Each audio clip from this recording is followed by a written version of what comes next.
هل اللانشون يسبب السرطان؟ وخلينا نعرف ان اللانشون من اللحوم المصنعه، واللحوم المصنعه درجتها من منظمه الصحه العالميه داخل منظومه الارك ان هي من جروب 1 من مسببات السرطان.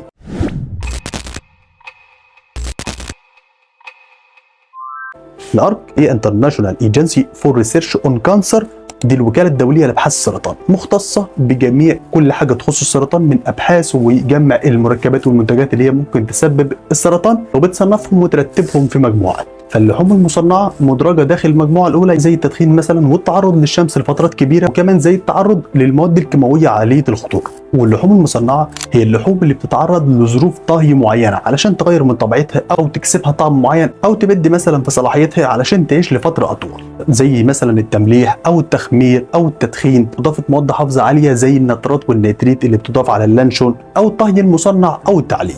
طب هنا بنعرف ان مفيش اي لحم مصنع يتقال عليه مصنع الا لما يتعرض لظروف معينه ويضاف عليه كميه كبيره من المواد الحافظه علشان تحافظ عليه من البكتيريا ويفضل مستمر لفتره زمنيه اطول. الخطر هنا في المواد الحافظه اللي بتضاف على اللانشون اللي هي املاح النترات والنيتريت، دول من المسببات الاساسيه لمرض السرطان. املاح النترات والنيتريت بيتحولوا مع وجود البروتين وحمض المعده الى نيتروزامين كومباوند، ودي المواد اللي بزيادتها وتراكمها بتسبب مرض السرطان.